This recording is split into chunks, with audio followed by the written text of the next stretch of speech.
Hola amigos de Sí Puedo y de Devolver Conciencia.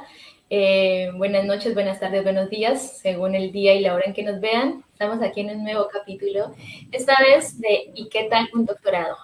Es la primera vez que Pedro y yo estamos presentando este segmento. Generalmente estamos en las conversaciones generales de Devolver Conciencia.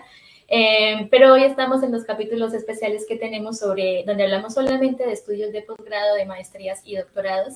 Esta es una iniciativa que lidera Si Puedo, y especialmente Carolina es la que más le mete el hombro a todos estos programas y generalmente es la que presenta este espacio. Pero bueno, hoy vamos a estar aquí Pedro y yo, Angélica, en este espacio, súper contentos de estar con ustedes. En este programa, como les mencionaba, nos centramos mucho más en la parte de posgrados, porque sentimos que hay como hay como falta de información en ese sentido cuando uno termina un pregrado y quiere uno realizar un estudio de posgrado. Es difícil encontrar información sobre los posgrados y muchas veces uno empieza un posgrado sin ni siquiera saber bien qué es, para qué es. Muchas veces uno no sabe bien la diferencia entre hacer una maestría o un doctorado. Uno a veces no sabe bien qué diferencias o qué cosas diferentes le aportan a tu carrera. Entonces, en este programa tratamos de resolver todas esas dudas y así cuando ustedes decidan hacer sus estudios de posgrado, pues entran ya mucho más seguros y sepan qué es lo que realmente quieren para sus futuros profesionales. Entonces, hoy vamos a estar hablando de ¿y qué tal un doctorado en Estados Unidos? Y el área es ciencias de la computación. Aquí ahorita, bueno, los dejo con Pedro, que nos va a estar presentando el invitado de hoy. Muchísimas gracias, Angélica, y de nuevo, hola a todas las personas que nos están viendo o en vivo o las grabaciones. Pero esto no es acerca de mí, sino acerca de Julián Ramos. Él, de hecho, ya estuvo en una de las charlas anteriores de Devolver Conciencia, hablándonos un poco acerca de su historia de vida, de su historia personal y de su pregrado. Entonces, si están interesados o interesadas en saber más acerca de su historia, de cómo fue su infancia, de qué lo motivó a estudiar la carrera que estudió, pueden ver los enlaces que van a estar apareciendo ahorita por ahí en el banner o sencillamente entrar a nuestra página de Devolver Conciencia. Pero bueno, acerca de Julián Ramos. Él estudió ingeniería mecatrónica en la Universidad Militar aquí en Colombia.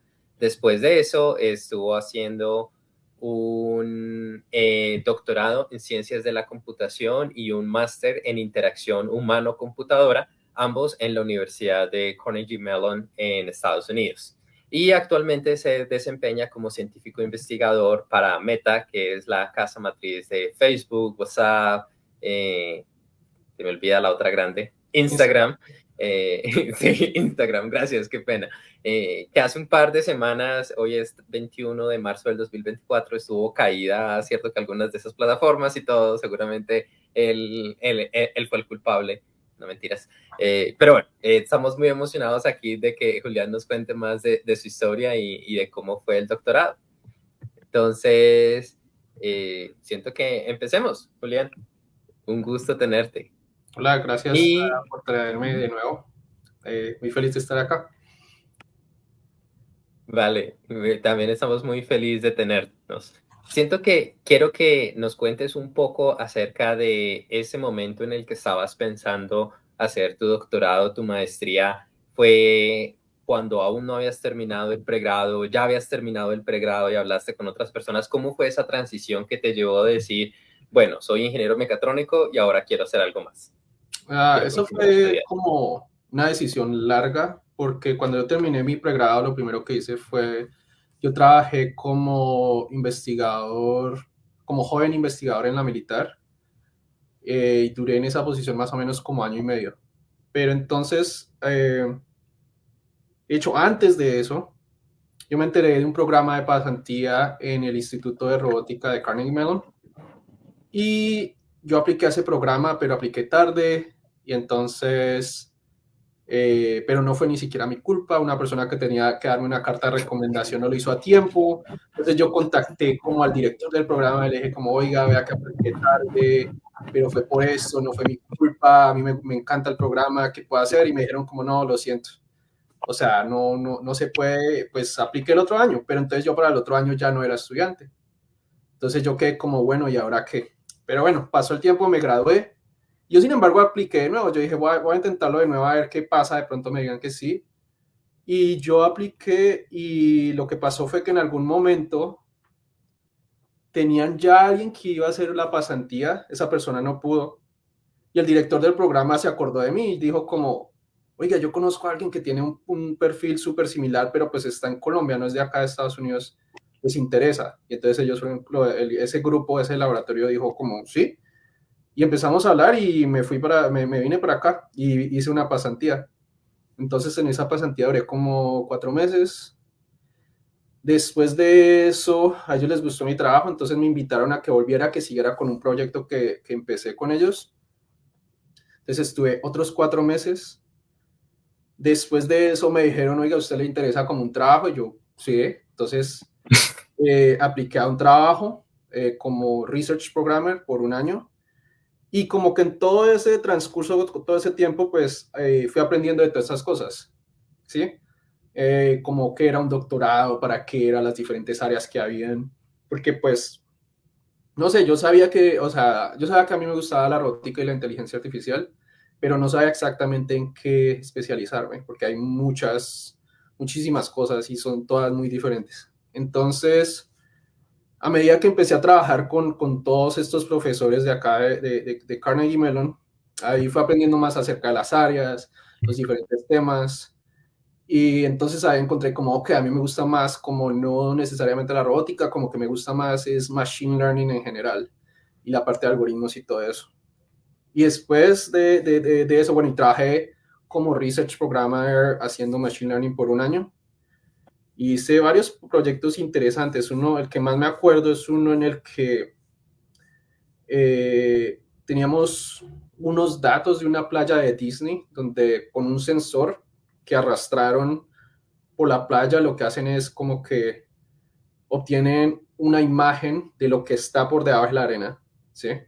Entonces arrastraron eso por toda la playa y después yo estaba analizando esos datos tratando de encontrar huevos de tortuga porque Disney necesita como localizar esos huevos para cerrar ciertas partes de la playa porque esas tortugas están en vía de extinción. Entonces ese fue como un proyecto súper interesante que hice ahí, pero también hicimos otras cosas súper chéveres para otras compañías también. Y cuando estaba en esas, entonces, ahí apliqué para una maestría en robótica. Que yo dije que de tal manera va a ser robótica y apliqué una maestría y me salió para la Universidad de Pensilvania. Y pues, o sea, yo no tenía la capacidad financiera, o sea, mis papás no tenían la capacidad como para apoyarme con la maestría.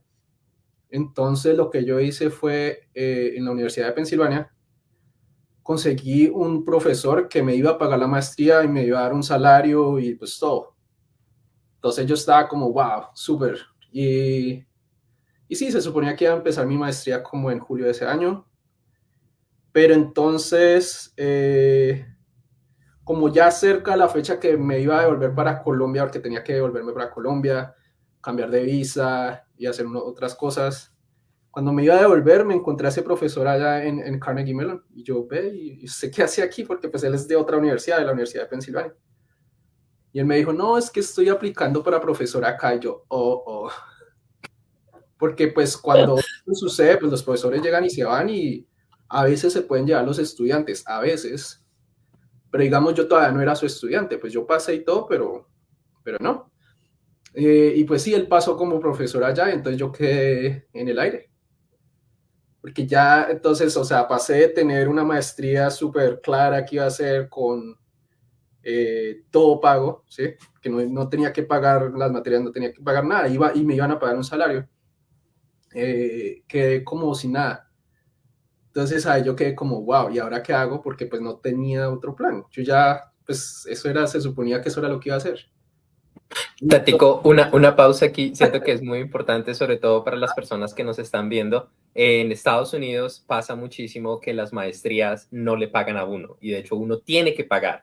Entonces, por eso es que esta oferta de la Universidad de Pensilvania y del programa en la Universidad de Pensilvania era tan importante, Los doctorados normalmente sí le pagan a uno, le dan como un sueldo porque es un trabajo, pero las maestrías no. Entonces, dependiendo de la universidad, de hecho, a ellos les interesa tener más magísters porque ese es un ingreso que les llega y menos doctores, pues porque ellos están gastando plata en ese caso. Entonces, me parece muy interesante de entrada que pues obviamente ya tenías todo este tiempo de experiencia en tu pasantía y como investigador, ambas ahí en Cornell y Mellon, si te entiendo bien, o en algún lugar cercano, pero aún así te salió y te dieron esta oferta de la maestría en Pensilvania. Pero por favor, continúa. Entonces, ¿qué hiciste? Sí, entonces, Pedro, pero, perdón, ya antes de que, ya que interrumpiste, porque me encanta la historia, pero siento que vamos muy rápido y que nos estamos perdiendo detalles. A mí me gustaría, sí, devolver un poquito. ¿Cómo empiezas tú ese primer contacto para empezar con, con las pasantías? O sea, ¿cómo es esta posibilidad de hacer una pasantía en Estados Unidos? ¿Cómo consiguen el contacto? ¿En qué consiste una pasantía? ¿Cuánto tiempo dura? Como hablemos un poquito de eso y después lo que aclaraba Pedro de las maestrías es súper importante también para tener en cuenta cómo se hacen esos contactos para empezar una maestría. Sí, pues lo de la pasantía yo lo encontré porque ¿cómo lo llaman? El advisor de la tesis. ¿El director? Ah, el director de tesis. Y el director de de mi tesis. El director de mi tesis del pregrado, yo con él trabajé haciendo varias cosas en investigación. O sea, yo antes de empezar en todo esto, yo ya estaba haciendo investigación desde mi pregrado. Y por eso, digamos, hice también investigación para mi tesis. Y pues todo ese tiempo mi director me decía como, usted tiene que hacer un doctorado, usted tiene que hacer un doctorado. Pero pues igual como que no, yo no sabía ni por dónde empezar, ni no sabía qué hacer tampoco, ni nada. Pero él me dijo también como, usted debería aplicar a una pasantía primero, con eso ya eso le abre las puertas al resto. Y él fue el que me mostró como, ok, mire, existe este instituto de robótica, este es el mejor instituto de robótica en el mundo. Si usted aplica ya y llega allá, ya está hecho para trabajar en robótica. Él fue el que me puso en eso. Él fue el que me dijo, vaya allá, hágalo, vea, esta es la página de internet, el website, aplique esa vaina. Y pues sí, yo lo hice pues porque él me dijo todo eso. Pero se me está escapando un detalle. No, creo que por ahora sí, o sea, así fue que empezó todo. Ya, la otra pregunta que tú decías, que cuánto dura la pasantía y cómo funciona. Las pasantías dependen, porque digamos, por ejemplo, en ese entonces, y me imagino que por la nacionalidad y todo, solo dejaban como 4 meses y ya. O sea, porque pues está conectado con la visa que le den a uno. Y a mí solo me dan como la visa por 4 meses, entonces solo podía dar menos de 4 meses y ahí sí tenía que volver y otra vez ir allá y otra vez volver. Entonces hice lo que les estaba contando inicialmente, hice una pasantía. Después de eso me invitaron otra vez por otros 4 meses y después de eso me dijeron como, bueno, no, pues porque no trabaja con nosotros y ya. Entonces ya eso fue con otra visa un poco diferente y ya fue por un año. Pero digamos, todo este tiempo, por ejemplo, ahí en menos de un año yo ya tuve 3 visas diferentes. que sí sé que de experiencia ese juego de las visas y del permiso, porque uno no puede allá sencillamente ir como con la visa de turista y meterse a un laboratorio, no, porque luego se mete uno en líos. Y la visa así de pasantías es diferente a la visa de trabajo, que es diferente a la visa de estudios.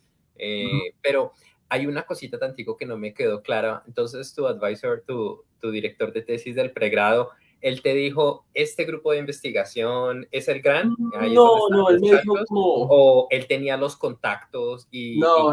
esos contactos. Él sabía del instituto porque él hizo su doctorado también en la misma ciudad, que es en Pittsburgh. Ok, Y el instituto pero no en la misma universidad. Pero ahí no hubo contactos ni nada porque pues de hecho su doctorado fue en ingeniería química, mientras que pues yo lo que quería hacer era robótica, que pues están siempre separados y él no estaba haciendo nada como robótica o química, no, estábamos de hecho estábamos haciendo un resto de cosas locas ahí entre los dos. Pero sí, él ahí no había contactos ni nada, él simplemente sabía que Carnegie Mellon era una muy buena universidad, pues es una de las mejores a nivel mundial para ciencias de la computación y para inteligencia artificial y robótica y también para interacción humano-computadora también. Y él, o sea, él sabía todo eso y él me dijo como, si usted quiere hacer de eso, usted tiene que llegar allá. Y pues sí lo logré. Y ahí me sale también una pregunta antes de que sigamos avanzando en el tema de la maestría. Yo creo que muchas personas, cuando están en el colegio y pensando que quieres estudiar, yo creo que a muchas personas la robótica es algo que le gusta, pero por ejemplo creo que carrera como tal de robótica no sé si hay, y si la hay no sé si es muy común en Colombia, ¿no? Tú llegaste por el lado de la ingeniería mecánica. ¿Cómo, qué otras formas se puede llegar? Mecatrónica. ¿Mecatrónica es? Ujú. Bueno, la ingeniería mecatrónica. ¿Desde qué otras carreras se puede llegar a hacer una maestría o un doctorado en este tipo de áreas en las que tú estudiaste? En realidad de muchas, se puede como ingeniero mecánico, como ingeniero electrónico, ingeniero de sistemas, cualquiera de esas carreras puede llegar a eso. Incluso personas haciendo como matemáticas o Ya, física y tu también. camino fue... Y ya después tú decías que, bueno, ya tienes como claro que querías estudiar algo de robótica, pero también ese es como un camino muy grande, ¿no?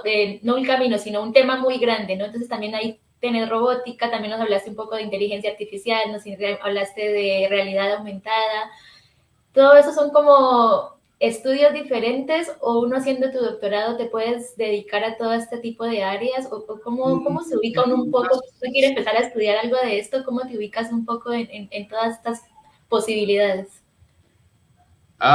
Ok, entonces, pero para eso me toca terminar la historia porque no termina ahí. Entonces, lo que pasó fue que, ok, yo pasé para esa maestría, conseguí lo que llaman acá el funding, o sea, alguien que te pague la maestría y que te dé un salario y todo eso. Ese profesor, en fin, no pudo, entonces quedé en el aire, entonces que como, ok, ¿qué hago acá?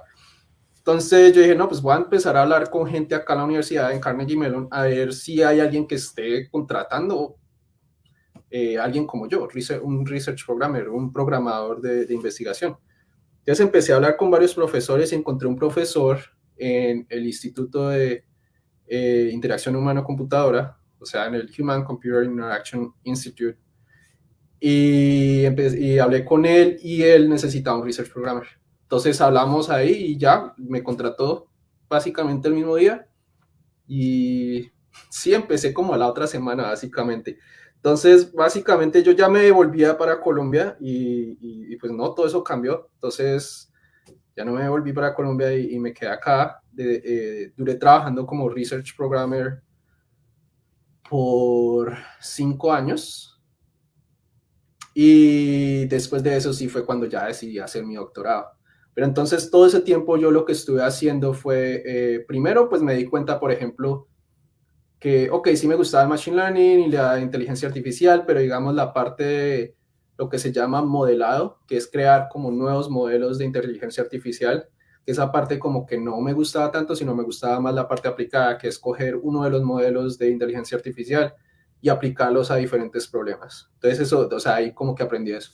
Y luego también aprendí como que, ok, a mí me gusta como resolver problemas que envuelvan la gente, que envuelvan tener una persona y están tratando de hacer algo y queremos ayudarlos utilizando la inteligencia artificial. Entonces me metí en ese espacio y pues ese es el espacio en el que trabaja la interacción humana-computadora, que es el Human Computer Interaction. Y ahí fue cuando ya decidí como, ok, voy a hacer un doctorado en Human Computer Interaction. Pero tu director de tesis del doctorado es el mismo profesor ahí en el instituto con quien estuviste trabajando Sí, entonces. ese sí es el mismo profesor, sí. Entonces yo trabajé con él por muchos años y ya después yo dije, ok, voy a aplicar a doctorados. Mientras que yo estaba en ese, o sea, mientras que yo estaba trabajando, no solo estaba trabajando, no solo estaba haciendo mi trabajo y ya. Yo estaba tomando clases en Carnegie Mellon porque, no sé, me lo permitían. Nos daban como una cantidad de dinero para tomar clases, entonces yo tomaba como 2 clases al semestre, entonces tomé clases de Machine Learning más avanzadas, clases de estadística, de matemáticas, como todas las cosas que yo me di cuenta que no estaba tan fuerte para poder ser competitivo en el doctorado, entonces yo tomé muchas clases, por todos esos años yo estuve tomando clases de eso. ¿Y qué más pasó? Pues mientras tanto también en mi trabajo porque pues normalmente, digamos, como un programador investigador, pues uno hace su trabajo que es como analizar datos o construir sistemas y cosas así, pero no necesariamente tiene que publicar artículos, pero yo sí publiqué artículos y también colaboré con otras personas para publicar. Entonces, como que al final de esos 5 años en los que trabajé ahí, yo ya tenía pues un buen número de publicaciones, las publicaciones tenían citaciones de muchos sitios, entonces tenía, o sea, en esos 5 años armé como, como un buen profile, como un buen, no sé, o sea, tenía una buena hoja de vida para poder aplicar a buenos sitios para doctorado. Entonces, sí, ya al final de los 5 años apliqué a muchos sitios y en muchos sitios pasé, pero decidí quedarme ahí en Carnegie Mellon a seguir con mi doctorado.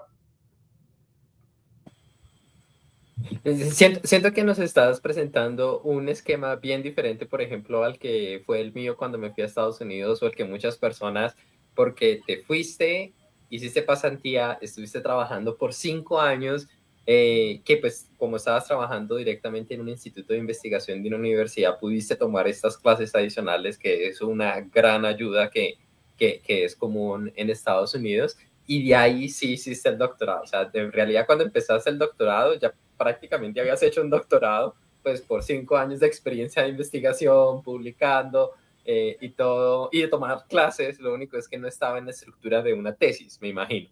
Y eso fue lo que dijiste, ok, ahora voy a hacer el doctorado y no es mi trabajo como investigador, sino ahora alrededor de una tesis. Sí, ¿Correcto? una de las cosas que yo noté mientras que trabajaba como programador es que por no tener el título no me daban como la misma credibilidad. Entonces, por ejemplo, si yo traté de buscar trabajo y ya, y la gente era como sospechosa, como, bueno, este señor está hablando acá de machine learning y de inteligencia artificial y estas cosas, pero bueno, no es ni siquiera, o sea, él estudió, pero ni siquiera estudió acá y como que sí sabe y pasó bien las entrevistas y le fue bien, pero como que no estaban convencidos.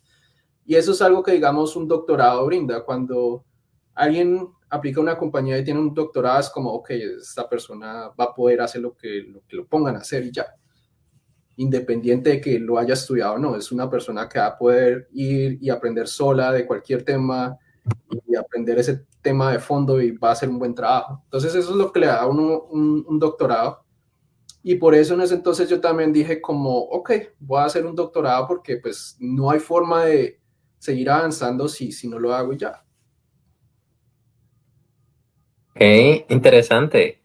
Interesante, porque entonces fue esa necesidad que querías para seguir avanzando, aunque bien en el pregrado, 7 años atrás, el profesor de tu pregrado te decía como, usted debería hacer un doctorado, y Ujú. fue 7 años después que dijiste, sí, necesito hacer el doctorado. ¿Lo Sí, estoy pues interpretando correctamente? sí, más o menos, o sea, yo todo el tiempo también, como les decía, yo estaba estudiando y haciendo todas estas cosas, pero yo pensaba que yo podía llegar a trabajar en la industria sin el doctorado.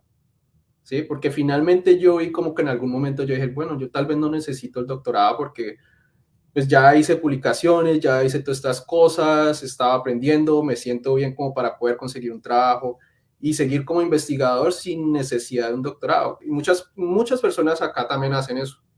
Hay investigadores acá que son muy buenos y no tienen necesariamente el doctorado, pero es un poco más difícil. Sí, es más difícil y siendo extranjero, entonces es todavía más difícil.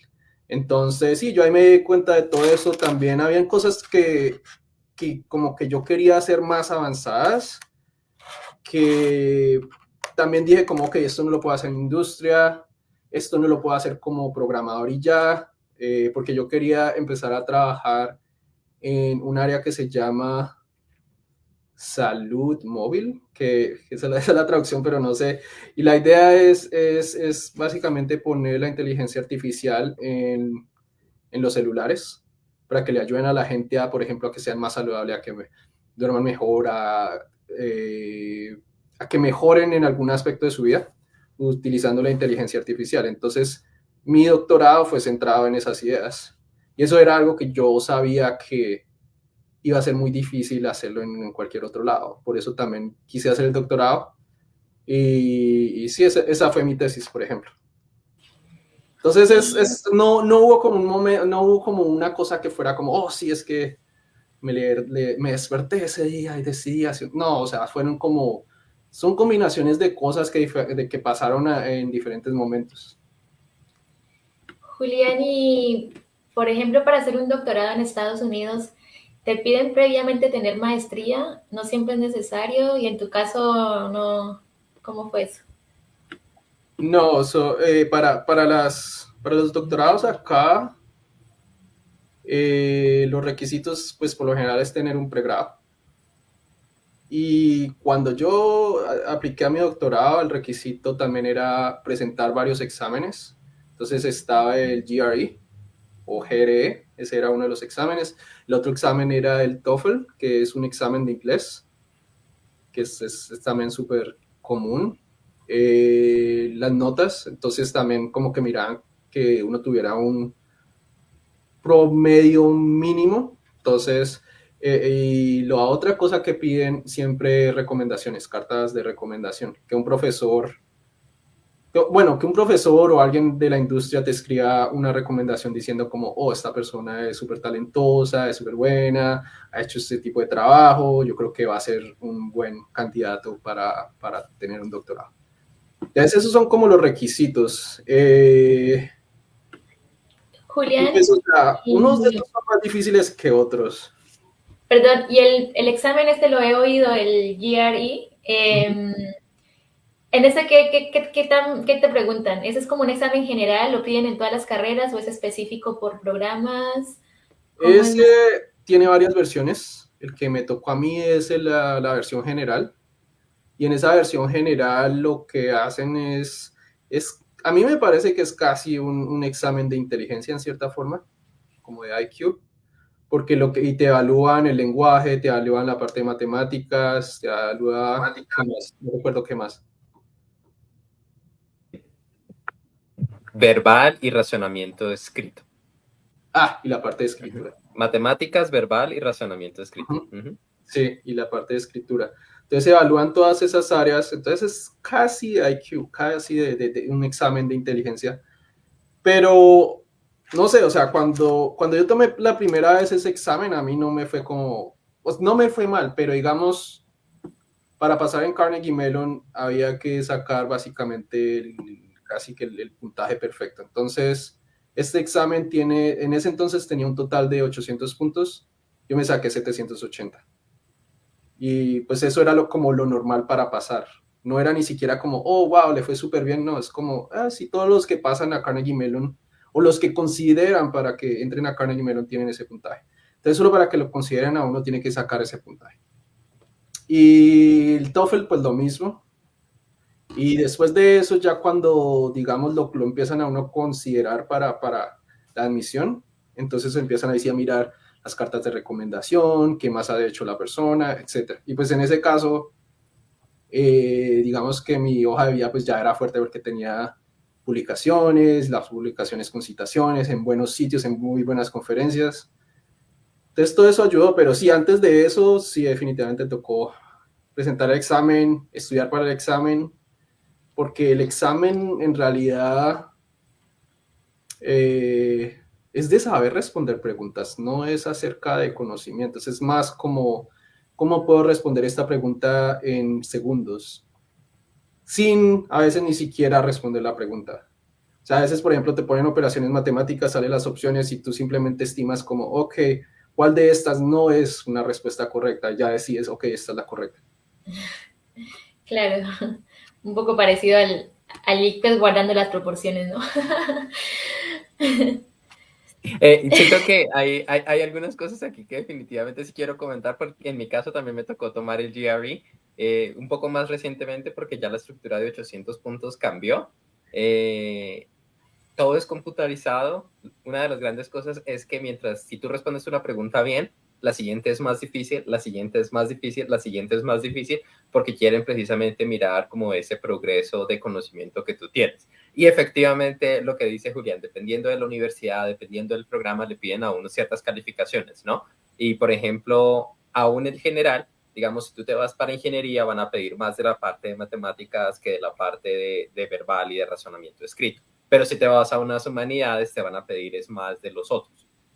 Dicho eso, también muchísimas universidades tienen diferentes niveles, porque sí, como les llegan tantos aplicantes, no van a mirar a alguien a menos de que el examen tenga cierto criterio, pero también hay universidades, particularmente universidades pequeñas y universidades muy, muy grandes, que ya no están pidiendo un GRE, porque es como, ok, esto no nos sirve, esto está midiendo como otras cosas, y de nuevo, universidades pequeñas no lo piden, pues porque pueden atraer más personas, y las universidades muy, muy grandes es como nosotros tenemos tantos aplicantes que podemos seleccionarlos a través de otro tipo de procesos, a través de las notas, a través de las cartas de recomendaciones, pero entonces sí es algo como muy particular de la universidad y del programa, ¿no?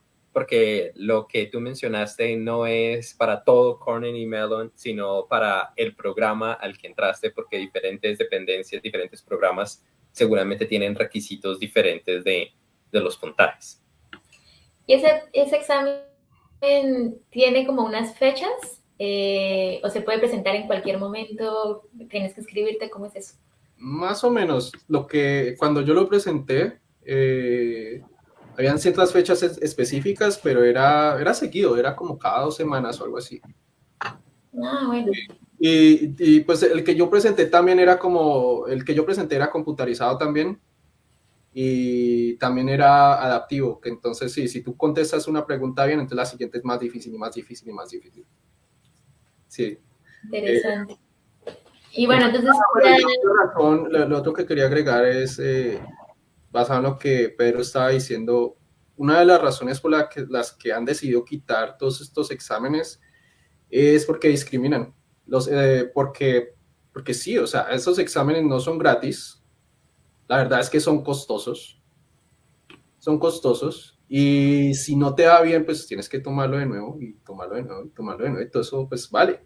Y no todo el mundo tiene acceso a esos recursos porque, de nuevo, no es económico, no es nada económico. Lo mismo el TOEFL. Entonces, por eso es que están tratando de eliminar todo eso. Y pues sí, o sea, no sé, a mí me parece muy bueno, pero entonces no sé cómo hacen para elegir ahora porque, pues sí, es difícil. A veces es muy difícil, por ejemplo, mirar a la aplicación de un estudiante y decir como si este estudiante es mejor que el otro basado simplemente en cartas de recomendación y notas y de pronto proyectos. Pedro, ¿querías decir Sí, algo? yo siento que ahí, pues por un lado, inteligencia artificial, diría yo. Yo estaba en Georgia Tech y ellos tienen como muchísima cosa acerca de eso, como de cómo utilizamos inteligencia artificial para hacer los monitores de ciertas clases, ¿no? Entonces siento que ahorita con todas estas herramientas que hay de procesamientos de texto, seguramente hay otros mecanismos como dependiendo de los ensayos, dependiendo de las notas, como para seleccionar eso. Pero algo que sí es muy cierto y siento que pues danos tu opinión, algo que sirve mucho es la comunicación directamente con los profesores. Porque una cosa es, aplico a la universidad sin que haya un profesor con el que yo ya haya hablado, que esté ahí y que esté como medio pendiente de mi aplicación, versus, ok, primero me hablé con un profesor y ahí sí apliqué a la universidad. Y en tu caso fue un poco así, ¿no? Porque tú ya tenías este gran contacto con el profesor. Sí, pero no es necesario.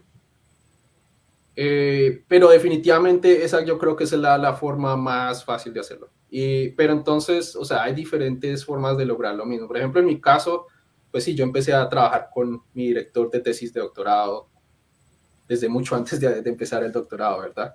Entonces, pues sí, eso ayudó bastante. Pero digamos que una forma en que la gente puede como lograr eso mismo es simplemente sin ni siquiera tener un trabajo, por ejemplo, enviando emails, contactando a los profesores directamente como estudiantes de pregrado, no tienen que estar graduados ni nada, simplemente contactas profesores y les dicen, hola, mi nombre es tal, yo estoy haciendo esto en Colombia, me gustaría trabajar en su research. Y hay muchos profesores que van a decir que no van a contestar nada, como van a haber 1 o 2 profesores que digan, ok, bueno, hablemos, ¿qué quiere hacer? Y les dan proyectos chiquitos y a medida que la gente va progresando y a medida que les va bien, pues les ponen proyectos más grandes. Lo digo porque, por ejemplo, en mi caso, incluso como estudiante de doctorado, me contactaba mucha gente para hacer eso. Y en muchos casos hicimos proyectos pequeños, a veces la gente venía, después de eso ya cuando hacían un buen trabajo, entonces ellos me pedían cartas de recomendación y yo les daba muy buenas cartas de recomendación. Muchas de estas personas terminaron en muy buenos programas después también para maestría, de doctorado, otros están trabajando acá. Entonces esa es otra forma de hacerlo sin necesidad, por ejemplo, de estar en el mismo país, sin necesidad de conocer a la persona, sino simplemente como se dice en Colombia, simplemente como tocando puertas y ya mirando a ver quién abre. Claro. Y bueno, tú ya entonces, cuéntanos rápidamente, así como ya el tema del doctorado, ya nos dices que listo, empiezas, ya sabías qué tema querías desarrollar. ¿Cómo fue esa experiencia del doctorado? ¿Cómo fue, por ejemplo, en Estados Unidos? Tienes, me imagino que una parte de investigación, también ves materias, escribes una tesis, ¿tenés algún examen final para graduarte o cómo es ese proceso de realizar ya el doctorado? Ok, en la mayoría de universidades lo que yo sé es que tienen exámenes en los doctorados, pero en la mía no había. En Carnegie Mellon no había examen. ¿No tenías qualifiers? No, pero nosotros teníamos un qualifier que es, o sea, como un examen de presentación oral y teníamos, y pues, pues como que una regla que no está escrita en ningún lado es que todos los que se gradúen tienen que tener una buena cantidad de publicaciones. Entonces, no existen los qualifiers, pero todo el mundo tiene que tener publicaciones y como que no te permiten tampoco tener publicaciones en cualquier lado, tiene que ser en las mejores conferencias del área en la que uno esté. Entonces, digamos que por un lado chévere porque no hay esos exámenes, pero por otro lado la presión que hay de publicar es súper alta. Y Cuando vos decís varias publicaciones, ¿cuántas son más o menos en no sé, promedio? no sé, la verdad no sé porque, o sea, yo ya tenía suficientes, entonces no sé. La verdad no sé. Porque es que una cosa, mira, yo hice mi doctorado en Argentina y una cosa es Latinoamérica y otra cosa es Estados Unidos y Europa. Eh, para nosotros acá en Latinoamérica publicar es mucho más difícil, encima que no es nuestro idioma, o sea, bueno, es que yo tampoco, pero ya estás en Estados Unidos, estás más inmerso en el idioma y todo. Para nosotros viviendo acá en Latinoamérica, no todos siempre hablamos el idioma, nos toca publicar en él. Ya desde que cuando envías el manuscrito ven que va de una universidad latinoamericana, también ya es mucho más difícil que te lo reciban. Entonces sí, siempre como que la diferencia es muy grande entre lo que es publicar mucho para alguien en Estados Unidos y capaz que uno para acá en Colombia, en Argentina, por ejemplo, graduarte con 6 7 publicaciones en un doctorado es demasiado y no sé en Estados Unidos cuánto puede hacer como muchas. Pues también es difícil, sí, no sé, es mucha presión, lo que te decía, tampoco como que si publicas en cualquier conferencia te lo valen, es como tiene que ser en las mejores conferencias que hay, si no, pues no cuenta, tampoco le valen a uno pósters o abstracts, nada de eso, sino solo pues tiene que ser el paper. Entonces, por ejemplo, estaba mirando ahorita en mi Google Scholar y salen 10 entre el 2015 y el 2020. Entonces ahí salen 10 publicaciones. Pero digamos, yo sé que yo no fui uno de los que publicó más en mi programa ni nada. Hubo gente que se graduó con 20, 40 artículos. Wow. Y lo mismo, y son personas que publican mucho y no solo fue como que, sí, pues es que están publicando cualquier paper, no, los que fuera de eso publican así una cantidad de papers, también son papers muy buenos, son artículos muy buenos que ganaron premios, que ganaron muchas cosas. Pero sí, entonces la presión no tenemos exámenes, pero la presión es diferente. Y lo otro es que como que, digamos, en mi programa la gente era muy competitiva, entonces también era tenaz por eso, porque pues como que todo el mundo estaba compitiendo a ver quiénes sacaban más artículos y quiénes ganaban más cosas o quiénes ganaban más becas dentro del doctorado. Pero... Siento que tengo dos preguntas. Tenía otra, pero esta me acaba de llamar demasiado la atención. Entonces, ¿sientes que en el programa donde estabas, en la universidad donde estabas, la experiencia del doctorado fue bastante individual o, digamos, por ejemplo, no necesariamente entre las otras personas que estaban con las que entraste, pero tal vez dentro del grupo de investigación, si había como una red de apoyo o era más esa competencia? ¿Cómo fue esa relación con tus pares? Y después te iba a preguntar tu relación con el advisor, considerando que estuviste trabajando con él o con ella por más de 10 años, ¿cierto? Porque, entonces, ¿cómo fue tu relación con los pares, ahorita que hablas de esa competencia, y cómo fue tu relación con tu advisor? La respuesta a ambas es la misma. Fue complicado. Todo eso fue complicado porque, digamos, lo que estaba diciendo, había mucha competencia y como que, por lo menos yo traté de colaborar con muchos, de hacer cosas, pero nunca se dio.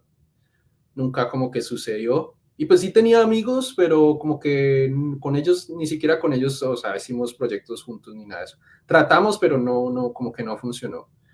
Pero igual tampoco es que fuera malo necesariamente, o sea, había esa presión, pero a mí me parece que era buena, porque todos queríamos simplemente era hacer lo mejor posible, y todos estábamos allá por eso, por ser competitivos, porque todos no sé, nos gustaban hacer cosas difíciles y hacer cosas chéveres y publicar y ganar premios y no sé, no sé, o sea, me parece que era en cierta forma chévere, o sea, era duro porque pues hay presión, pero pues no sé, a mí me parece que pues es como lo máximo. Respecto a mi advisor, eso fue interesante porque yo empecé mi doctorado y él se fue a la universidad a los 2 años, porque se volvió el decano de la Universidad de Washington de la Escuela de Información y Tecnología. Entonces ahí quedé yo solo en el doctorado por, no sé, 2 años creo. O sea, él se fue, él siguió igual como, o sea, siguió siendo mi advisor y todo, pero remoto. Y pues eso complicó mucho las cosas. Y entonces en algún momento yo como que me di cuenta que necesitaba a alguien ahí en la universidad, que necesitaba tener compañeros, que necesitaba, sí, no sé, alguien local. Entonces conseguí otro advisor local y terminé con dos advisors para la tesis.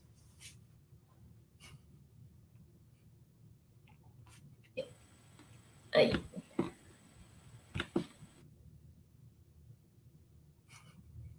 Ok, perdona, pensé que te ibas a decir algo, Angélica. Muy interesante, dos advisors diferentes. Y Tático, como para poner en contexto, tú estabas en Pensilvania, que eso es East Coast, y cuando dices que se fue a la Universidad de Washington, a Washington, el estado, o Sí, en sea, Seattle. al otro lado del país, 4 horas de diferencia, definitivamente muy complicado.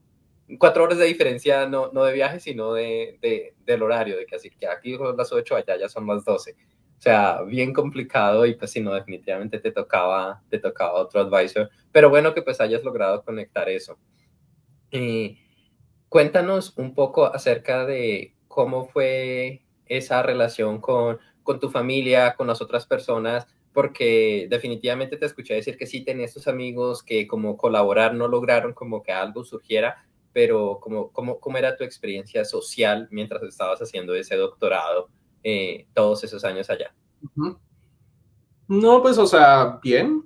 Nosotros, o sea, yo tenía mi grupo de amigos que salíamos de vez en cuando, los fines de semana nos veíamos para comer, para hacer cosas. La universidad tenía muchos eventos de todo, de bailar, de ir a esquiar, de ir a parques a caminar, a sembrar árboles. Entonces, siempre habían oportunidades para hacer cosas por fuera del doctorado. Y pues era chévere, tenían muchas cosas. O sea, en cuanto a eso yo la pasé muy bien.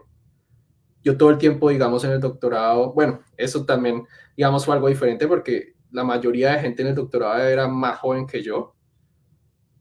Y yo cuando entré al doctorado, yo que una semana antes de empezar el doctorado me casé, entonces ya también las cosas fueron diferentes ahí y como que yo me relacionaba sobre todo con las otras personas del doctorado, los compañeros de doctorado, que también como que estaban casados y estaban en el mismo cuento. Pero incluso, o sea, incluso así también, no sé, o sea, como que igual conseguíamos y amigos y como que salíamos, hacíamos cosas, no sé, fue chévere. Aparte de la charla anterior que tuvimos hace un año, él nos estuvo contando que también, si no recuerdo mal, durante el doctorado fue que también fuiste papá. Ah, Y eso es sí. algo que, o sea, es vida privada, no es por meterme en tu vida privada, pero algo que también acá tratamos de resaltar, de que muchas veces uno cree que cuando uno hace un doctorado, como que tu vida familiar y privada queda en stand-by mientras estudia, y nosotros también acá tratamos de resaltar que no tiene que ser así. Generalmente uno hace un doctorado justamente en la época de vida en la que uno también justamente se quiere como casar, formar familia, si uno quiere tener hijos, es una edad justamente en la que se presta para tener hijos.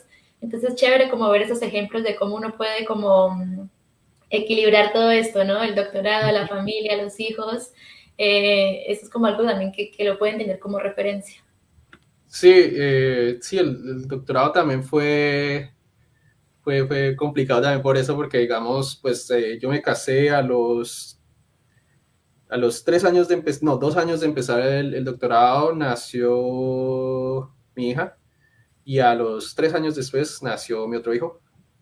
Y él nació incluso durante la pandemia, entonces parte de mi doctorado fue durante la pandemia. De hecho, como que unos experimentos que hice para mi tesis del doctorado, por ejemplo, los tuve que hacer durante la pandemia. Entonces, sí, o sea, hubo hartas cosas interesantes que sucedieron en el doctorado, pero sí se puede hacer. Un doctorado así con obstáculos. Uh-huh. Sí, Y bueno, una vez que terminas el doctorado, pasas todo esto, lo logras.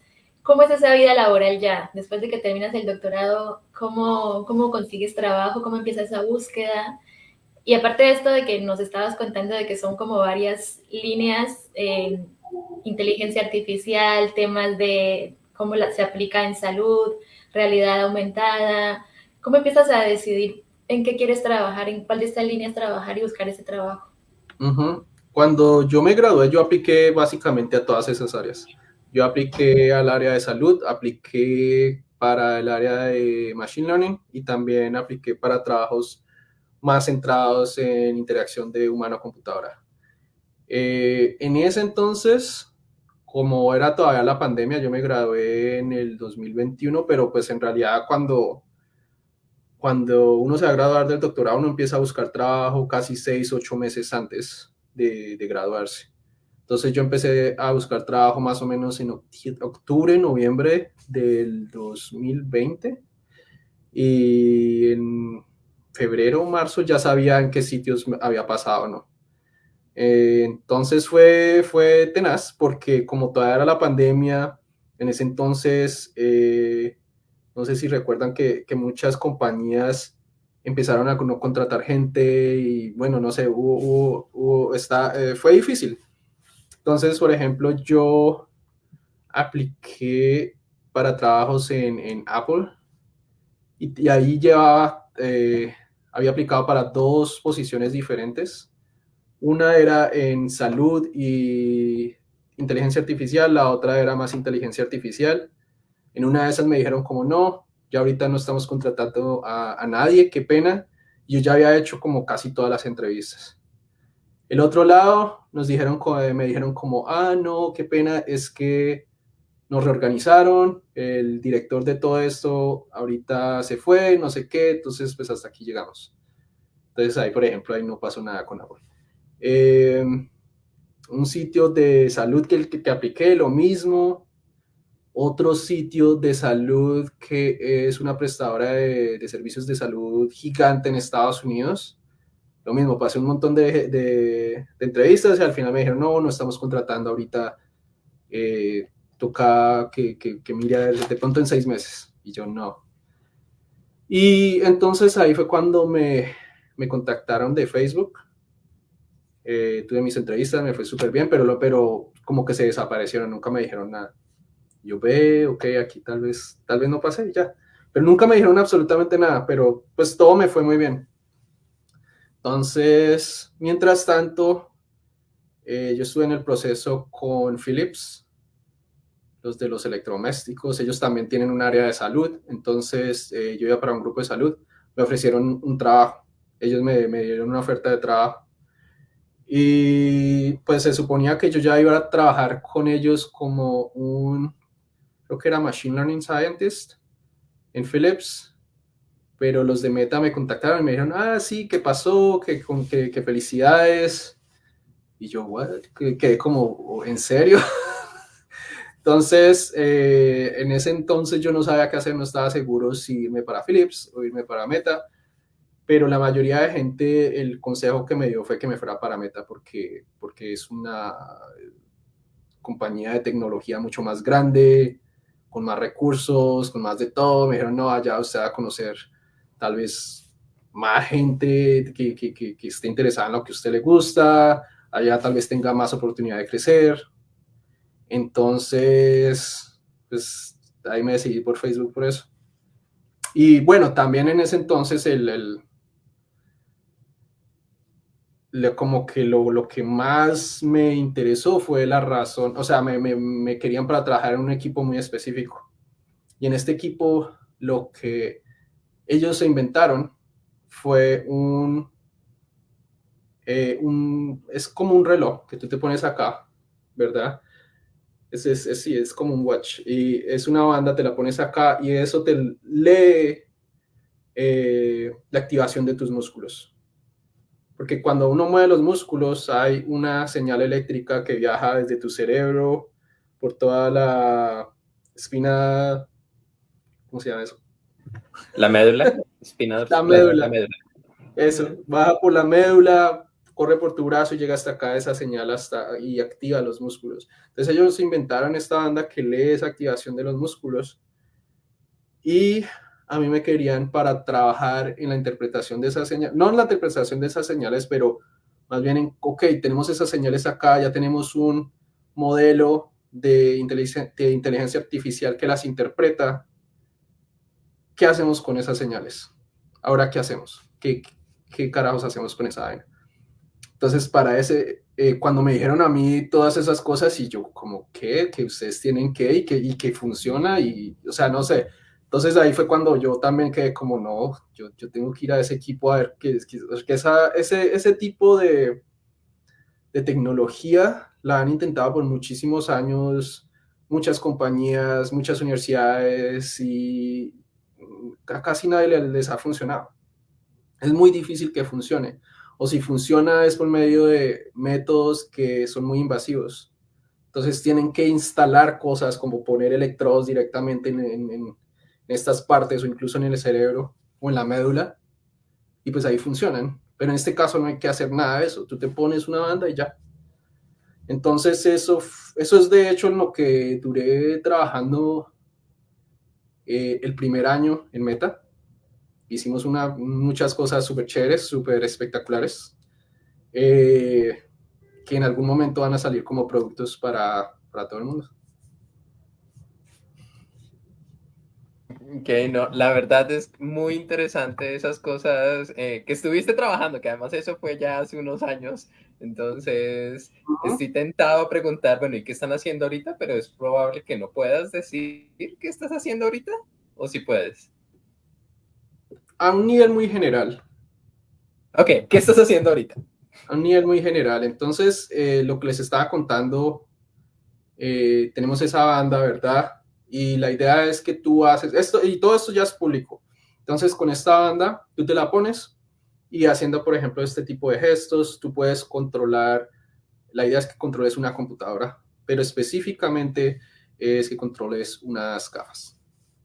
Entonces, nosotros vamos a sacar en algún momento gafas que tú te pones y en las gafas las controlas con este tipo de tecnología. Entonces la idea es, por ejemplo, esas gafas te llega un mensaje, tú llegas y respondes y puedes escribir y puedes hacer muchas cosas simplemente usando tus manos. No necesitas un teclado, no necesitas un mouse, no necesitas nada. Simplemente tú llegas, haces cosas con tus manos y todo pasa en las gafas.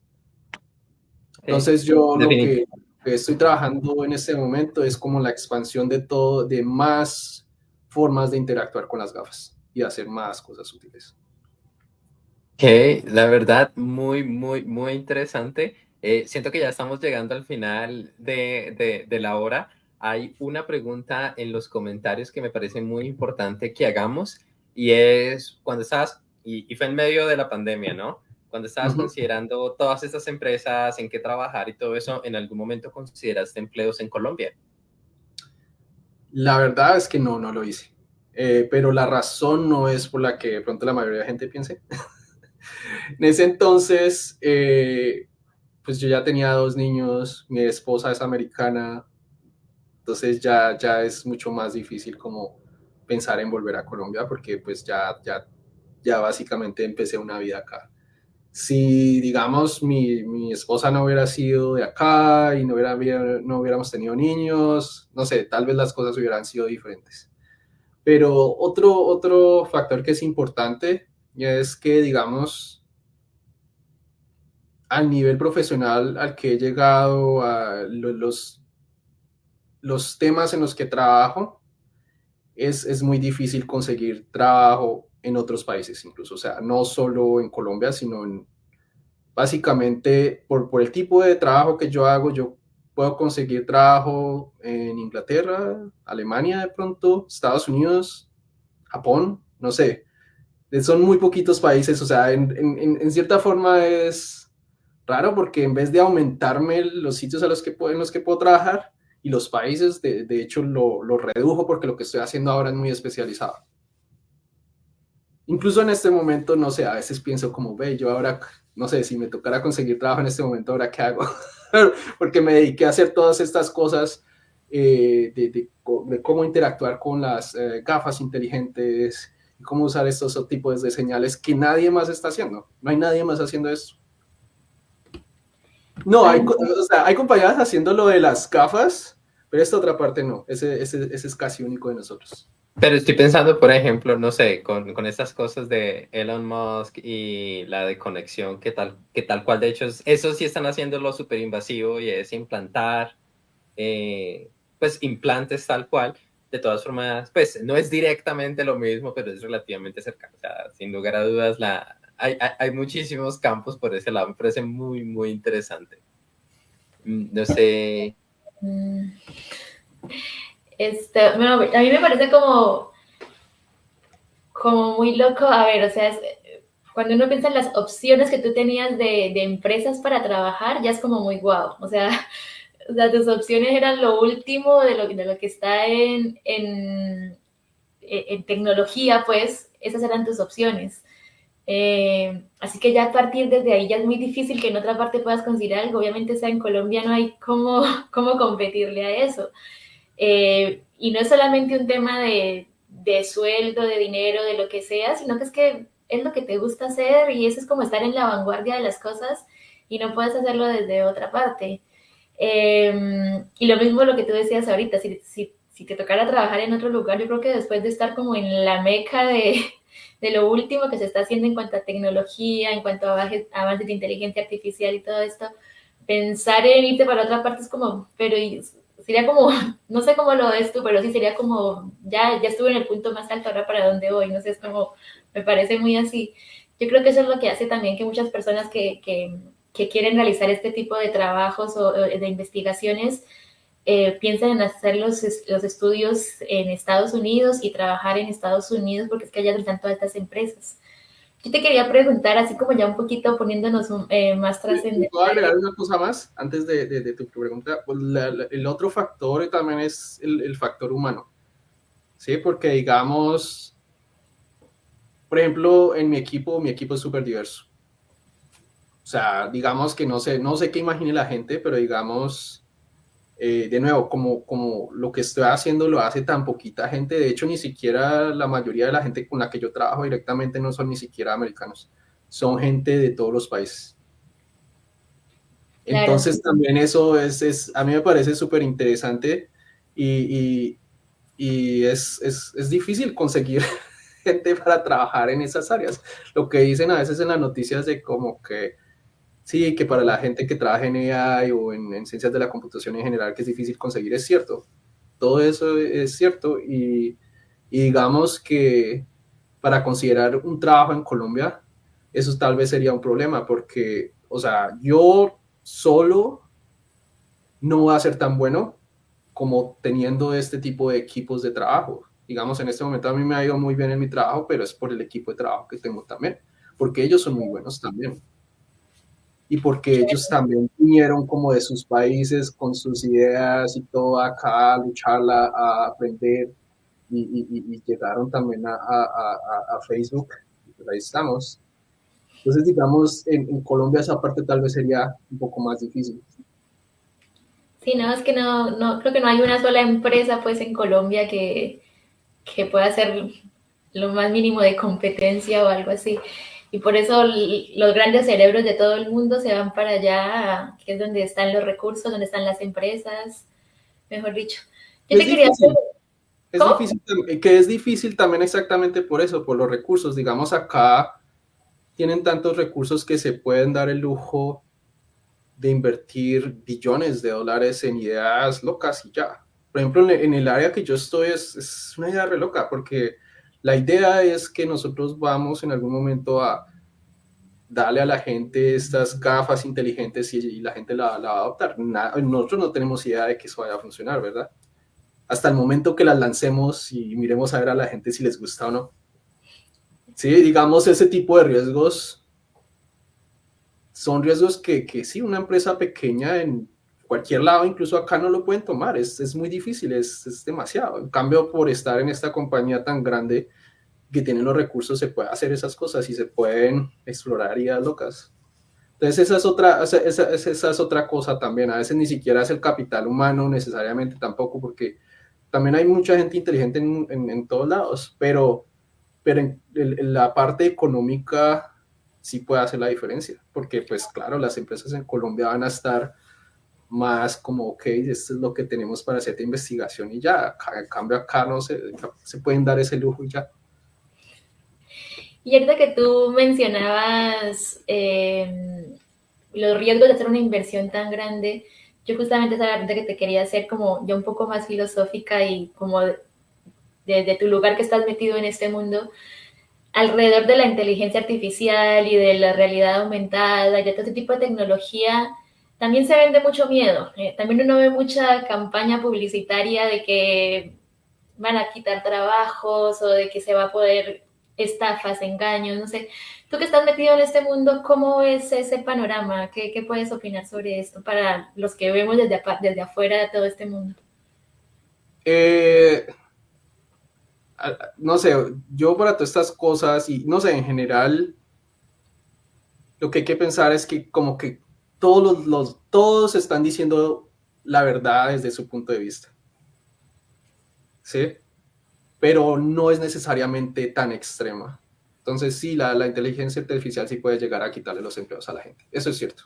Y eso ya pasó acá para, para escritores y para otro tipo de trabajos. Eso ya pasó acá. Hay gente que ha perdido su trabajo por eso. Pero eso no quiere decir que estas personas se queden para siempre sin trabajo. ¿Sí? Entonces, han habido personas que los echaron como escritores porque los reemplazó una AI, pero esas personas después consiguieron trabajo usando esa misma inteligencia artificial para hacer otras cosas. Entonces lo importante no es tanto enfocarse en como que, oh, vamos a perder el empleo, sino más bien, ok, está este tool, esta herramienta, ¿cómo puedo usar esta herramienta para conseguir un mejor trabajo, hacer mi trabajo mejor, más rápido, más eficiente? Y por ejemplo, digamos, yo tengo una hermana que ella trabaja como asistente y yo la introduje a todas estas tecnologías hace ya, no sé, apenas empezaron a salir. Y digamos que cuando ella empezó con todo esto, ya no tenía, por ejemplo, mucha idea de Excel ni cosas de eso. Y ahorita ya sabe un montón de Excel y ha sido porque empezó a trabajar con inteligencia artificial, usando ChatGPT y cosas como esas. Entonces, digamos que ya usando todas esas herramientas, se dio cuenta que podía hacer muchas más cosas de las que ella se imaginaba. Entonces se puede poner a hacer cosas más complicadas. Cuando le dicen como, oiga, ¿nos puedes ayudar en esto o en lo otro? Ella ya no dice, no, no, yo no sé, sino pues déjeme, yo trato. Y ella se va a su ChatGPT, con ChatGPT aprende, ya estaba haciendo un montón de cosas que pues no sé, yo no tampoco pensé que ella pudiera hacer en algún momento y las ha aprendido por medio de la inteligencia artificial. Entonces, sí, es posible, pero también es una oportunidad para mucha gente, yo creo, de aprender cosas nuevas, de aprender nuevas herramientas, pero pues toca es, no sé, como dicen en Colombia, toca estar en la jugada. Y adaptarse, ¿no? Yo creo que también esa es una de las cosas que los humanos tenemos y lo que ha hecho que el humano sobreviva y la supervivencia del humano a través de toda su historia es su capacidad de adaptarse a todo, al clima, a los nuevos desafíos.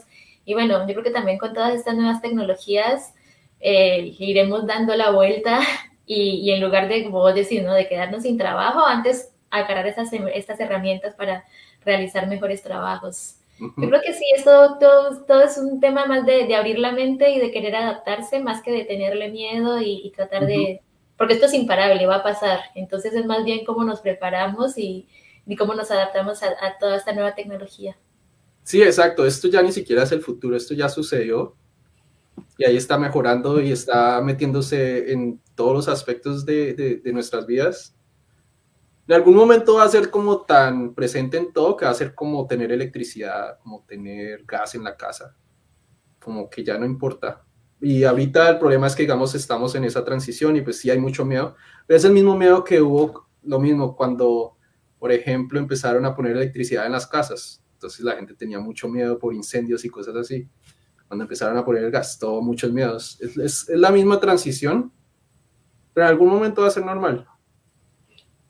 Pero lo importante yo creo es que todo esto va a mejorar la productividad de la gente, va a ayudar a mucha gente a tener acceso a conocimiento que no tal vez pudo tener acceso de otras formas.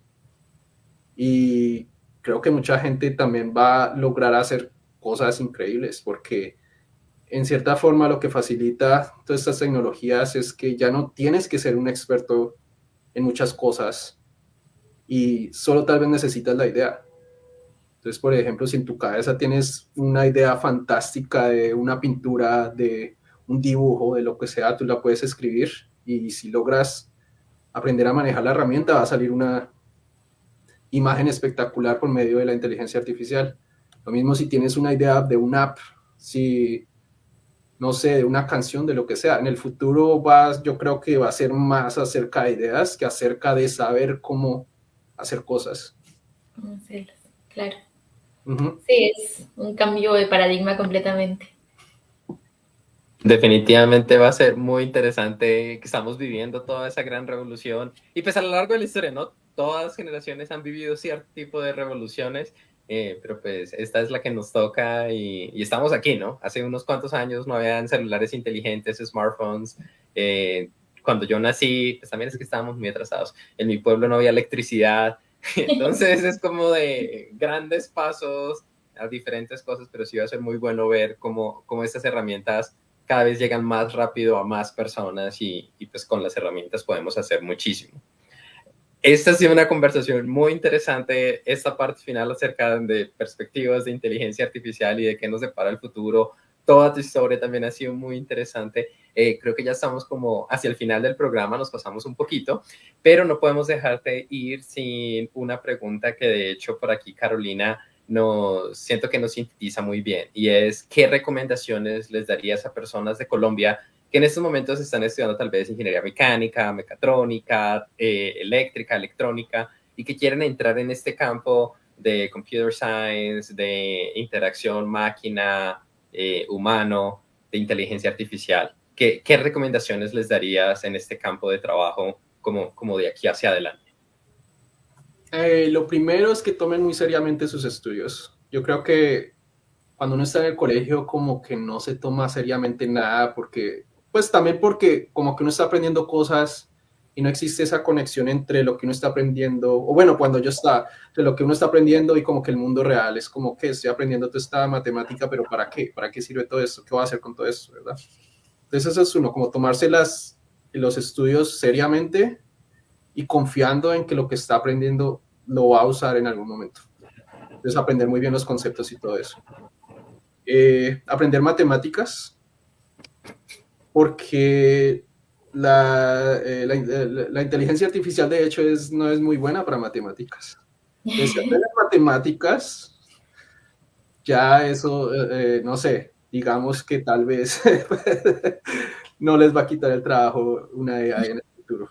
Y de hecho van a estar modelando, así creando modelos para inteligencia artificial o haciendo cosas súper interesantes. Y la matemáticas en general en esta área es muy, muy, muy importante.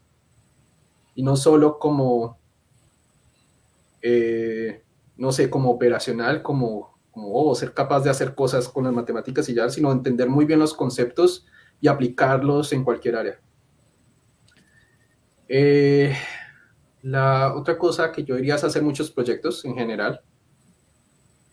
Como hoy en día, no sé, me parece que todo esto se ha vuelto muy fácil. Entonces, como que si alguien quiere hacer experimentos con inteligencia artificial, como que, ok, voy a crear un app que cuente tarros, no sé, o que cuente cuántas personas están sonriendo en una foto, que no sé, que haga cualquier cosa. Hoy en día todas esas cosas son muy fáciles. Tener acceso a un modelo de inteligencia artificial es muy fácil hoy en día. Entonces, no sé, hagan proyectos de cosas, así parezcan como absurdas, como tontas, háganlas. De pronto a alguien le gusta, de pronto no, pero aprenden cosas. Relacionado con eso, ser muy curiosos. La curiosidad yo creo que es súper importante en todo esto.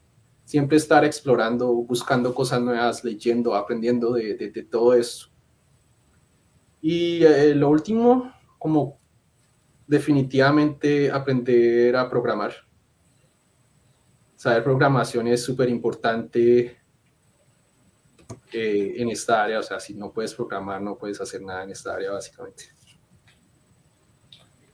Genial, genial, muy bacanos todos esos consejos. Y a mí me parece muy bacano que tu historia va muy de la mano con lo que nosotros queremos hacer en Devolver Conciencia y Si Puedo, que es acercar historias reales que a veces parecen imposibles, ¿sí? Cuando uno vive en Colombia, especialmente si peor si todavía vives en una zona muy apartada de Colombia, en un municipio, en un pueblito lejos, uno cree que esos trabajos como los que tú estás haciendo, trabajar para una empresa tan grande como Facebook, aportar al desarrollo de lo que está cambiando el mundo en este momento, son cosas que solamente van a hacer personas que viven en Estados Unidos, en Europa, que tienen unas capacidades sobrehumanas, que son demasiado inteligentes y uno cree que uno nunca va a lograr o va a llegar a esos lugares. Entonces, contar tu historia y ver que tú eres una persona así como cualquiera de nosotros, que obviamente tienes cosas que te han permitido llegar hasta donde has llegado y sobre todo que te has esforzado, que has luchado, que has tenido tus sueños muy claros desde que terminaste la universidad y has trabajado por ellos. La perseverancia son cosas súper importantes para cumplir los sueños, pero se puede. Entonces, eso es lo que queremos acercar con este tipo de historias. Que por más que estemos en Colombia y que creamos que participar de estos desarrollos es imposible, no, si se puede, no es fácil, obviamente, detrás de la historia de Julián hay años de trabajo, años de estudio, años de mucho esfuerzo, de muchos contactos, ya sabemos todo lo que él ha hecho, pero si te esfuerzas y se logra. Entonces, qué linda esta historia y ojalá que sea de mucha motivación para los que nos están viendo ahorita y para los que nos vayan a ver en un futuro. Ahorita todos los que están viendo sistemas, todas las carreras que decía Pedro y que están soñando con llegar a un cargo o trabajar en una empresa como Julián, bueno, aquí ya saben más o menos un ejemplo y tienen ya más o menos como una orientación de qué rumbo seguir. Y aprovechen lo que Julián nos dice, ¿no? Escriban, anímense a mandar correos, no tengan miedo. Los profesores están acostumbrados a eso en todo el mundo, los profesores de universidad están acostumbrados a que les manden correos pidiendo una oportunidad, pidiendo un lugar de trabajo, pidiendo una beca. Entonces, anímense a escribirlo y lo peor que les pueden decir es que no o que no les contesten, pero anímense. Así que súper linda esta historia. No sé si quieres decir unas últimas palabras para cerrar y ya nos vamos despidiendo, Julián. Sí, quería seguir como con algo que dijiste que es muy importante, que es no tener miedo a que lo rechacen a uno, que le digan que no. y en general a fallar. Porque fallar significa que intentaste y que te salió mal, pero también significa que si aprendes de eso, la siguiente vez que lo hagas lo vas a hacer mejor. Entonces, eso es súper importante. Simplemente si fallas, ok, lo intentas de nuevo. Y si vuelves a fallar, lo sigues intentando. Y ya, y sigues hasta que lo logres. Entonces, no rendirse y perseverar. Yo creo que eso es lo más importante porque como Angélica lo estaba diciendo, yo no considero que yo sea súper especial en ninguna forma. Simplemente yo no me rindo. Qué lindo eso. Sigo ahí trabajando y sigo y sigo y sigo hasta que las cosas me salen y no sé, o sea, eso es lo que me trajo acá, eso es lo que me ha mantenido acá y espero que eso es lo que me siga ayudando a seguir adelante en mi vida profesional. No, yo sí creo que obviamente que especial sí eres y que tienes mucha inteligencia y muchas ganas de salir adelante, pero sobre todo sí creo que hay mucha perseverancia en toda tu historia. Entonces eso es lo que yo más quiero recalcar, que tener un talento sin perseverancia y sin insistencia es muy difícil salir adelante. Así que hermoso oír tu historia. No sé si Pedro quiere decir algo más. No, siento que ya lo que ustedes dijeron es grandioso y de verdad muy, muy chévere tu historia, Julián. Muchísimas gracias por compartirla. Primero, la parte acerca del pregrado, tu infancia, cómo te motivó a ir a tu carrera y ahorita esta parte ya más enfocada directamente en lo que haces profesionalmente, el doctorado y pues estas cosas que estás ahora trabajando. Muchísimas gracias. Gracias a ustedes dos, todo fue súper chévere, muy bacano a pesar de lo que ya son las 9:30 de la noche acá, pero igual, no sé, la pasé muy chévere. Gracias por la invitación. Y no sé, espero que toda la gente en Colombia que nos haya escuchado, que han aprendido algo, que no se rindan, que sí se puede, que no se rindan con sus sueños. Qué Gracias. lindo. No, a ti, Muy muchas bien. gracias. Es la segunda vez que nos acompañas en un programa. Y bueno, una última así como de propaganda, recuerden seguirnos en Devolver Conciencia, estamos en Instagram, estamos en Facebook, por ahí subimos toda la información de todos los programas, por ahí los programas quedan grabados, ahí los pueden ver, y por ahí estamos siempre subiendo otro tipo de informaciones sobre becas, hacemos cortos de estos videos, y bueno, mucha información para que estén informados, así que síganos por ahí también. Y bueno, un gusto haber estado con ustedes hoy. Hasta una próxima oportunidad. Chao. Chao.